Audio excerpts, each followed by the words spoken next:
내년도 예산안을 시의회에 제출했습니다. 소규모 주민수건사업과 미래성장 포항시가 1조 5천여억 원 규모의 동력 확보에 초점이 맞춰졌습니다.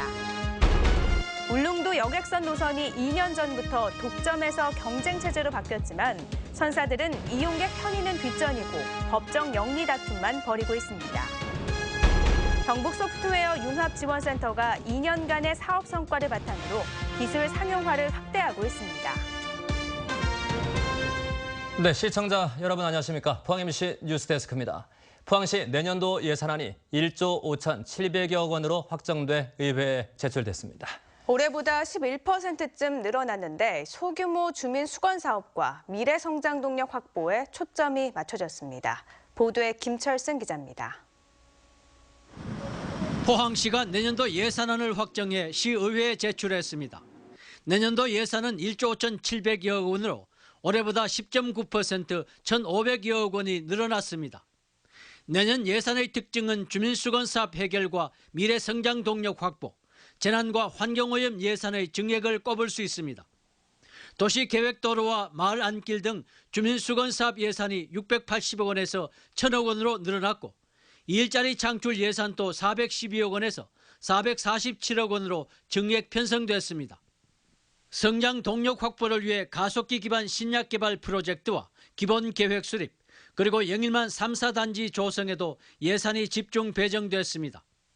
또 긴급 재난 문자 서비스와 재난 대비 공공건물 안전 진단 등 재난 예산과 형산강 수질 개선, 대기 오염 측정소 신설 예산도 새로 편성됐습니다. 농어민 지원 예산도 6.8% 증액됐고 동지역 무상급식을 3학년에서 4학년까지 확대하는 예산도 15억 원이 늘어났습니다. 신라 문화탐방 바닷길과 형산강 수상 레저타운, 폐철도 공원화 사업도 본격 추진됩니다. 포항시가 제출한 예산안은 의회 심의를 거쳐 다음 달 21일 최종 확정됩니다. MBC 뉴스 김철승입니다.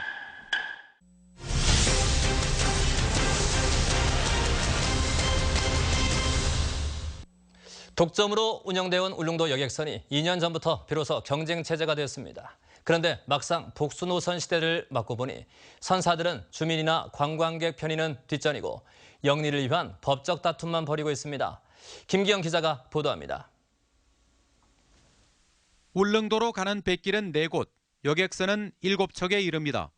전통적 생활권인 포항을 비롯해 후포와 강원도 묵호, 강릉이 가세하면서 황금 시대를 맞았습니다. 하지만 경쟁이 치열해지면서 업체 간 갈등은 소송으로 치닫고 있습니다. 향토기업 대하로부터 포항 노선을 물려받은 대저해운은 대하가 경쟁업종 금지 약속을 깨고 후포 노선을 취항하자 소송을 냈습니다. 대하는 오히려 대저해운이 선박 임차료인 용선료를 지급하지 않고 있다며 배를 돌려달라고 소송했습니다. 우리가 배를 빌려준 겁니다. 그럼 저희들은 빌려준 배에 대해서 일정한 용선료를 받아야 되는데 대저에서 이 용선료를 작년부터 주지 않고 있어서 대저해운은 또 경쟁사인 태성해운이 여객과 화물의 허가 기준 수송률인 적치율을 충족하지 못했다며 소송을 내 태성의 면허를 잃게 만들었습니다. 하지만 포항지방해양수산청이 섬 주민의 교통권 확보를 위해 신규 사업자를 공모하자 태성해운은 울릉도 주민 6천여 명의 서명을 받아 면허 재발급 신청을 냈습니다. 그러면서 대저해운의 관계사인 대저건설의 면허에 문제가 있다며 역으로 소송을 냈습니다. 대저건설과 대저해운은 사실상 복수선사로 보기가 어렵습니다.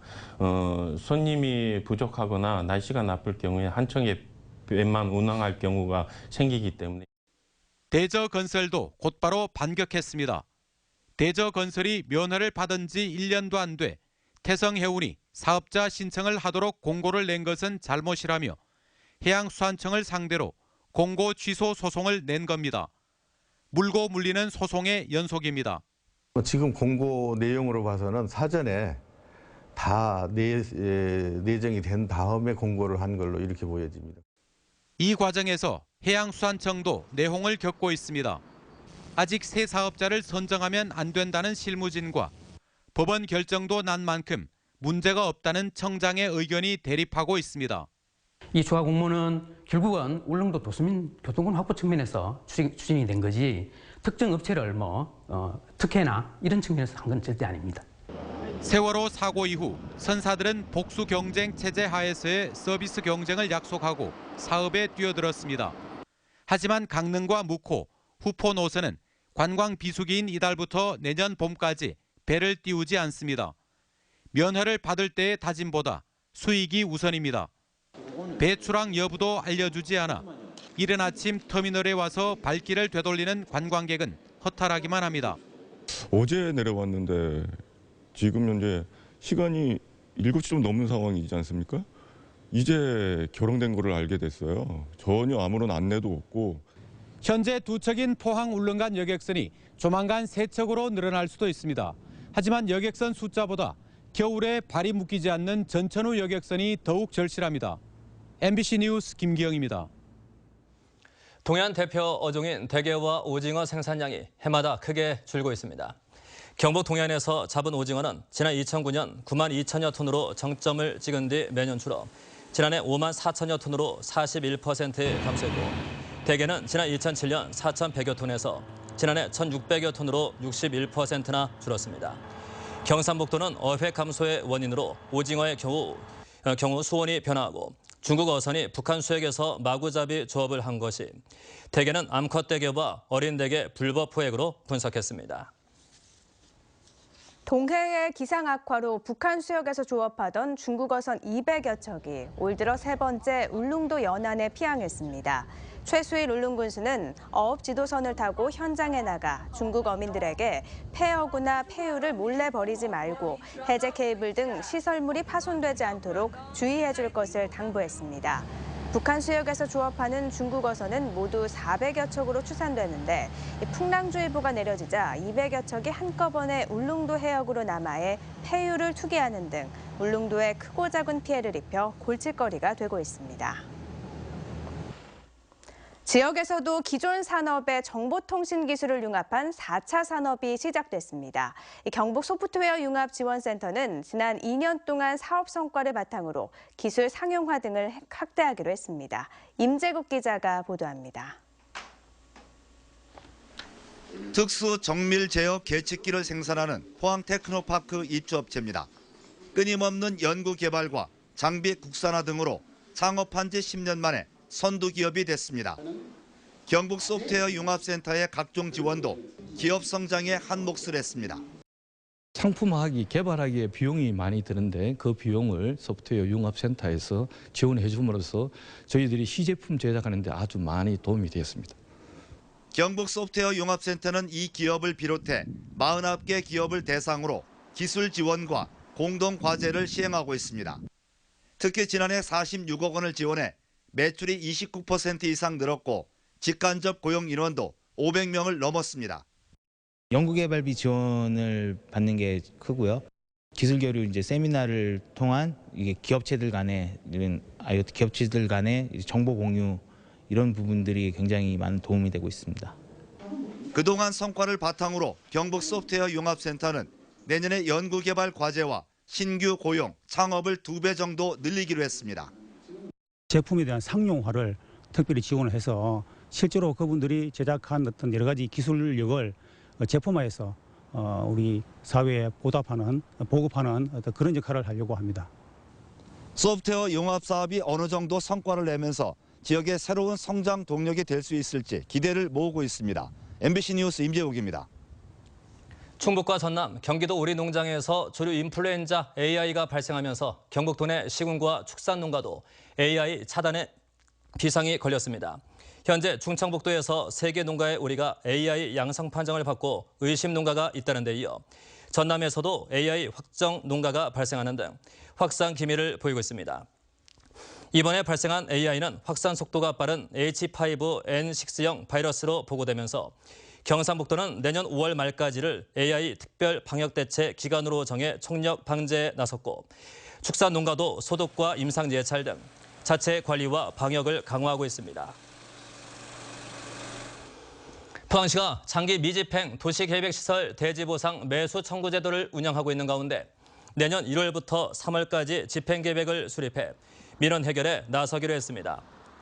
신청 대상은 도시계획 결정 고시 후 10년 이상 미집행된 시설 부지 중 지목상 대지이며 해당 토지가 있는 건축물과 정착물까지 포함됩니다.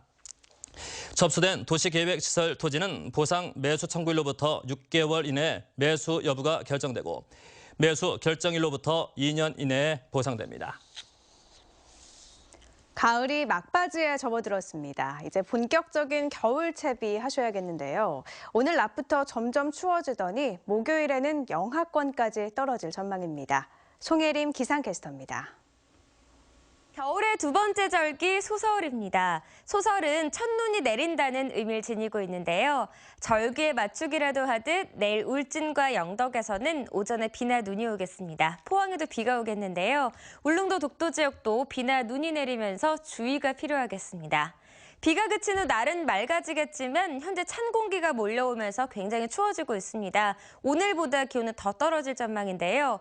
내일 경주가 7도를 기록하면서 8도 안팎의 기온을 보이겠고 모레는 아침에 영하권의 추위를 보이는 등 이제 본격적인 겨울 추위를 느낄 수 있겠습니다. 겨울 외투 잘 챙겨 입으시기 바랍니다.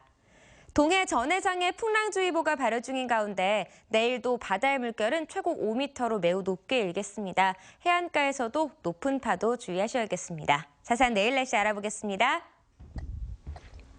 경북 동해 한 지역은 내일 바람이 부는 가운데 곳곳에 비나 눈이 오겠습니다. 아침 기온 울진과 영덕 3도, 포항 4도, 경주 1도고요. 낮 최고 기온은 울진과 영덕 8도, 포항 9도, 경주 7도로 오늘보다 낮겠습니다. 울릉도와 독도 지역은 내일도 비나 눈이 내리겠습니다. 아침 기온 울릉도가 2도, 독도 4도, 한낮에는 울릉도 5도, 독도 6도가 예상됩니다. 동해상에는 내일 오전 비나 눈이 오겠고요. 오후에도 대체로 비로 내리겠습니다. 바다의 물결은 오전에 최고 5m로 매우 높게 일겠습니다. 금요일부터는 기온이 오름세에 접어들긴 하지만요. 한동안 찬 공기가 머물면서 추운 날씨는 이어지겠습니다. 날씨였습니다. 네, 포항 MBC 뉴스데스크 마치겠습니다. 여러분 고맙습니다.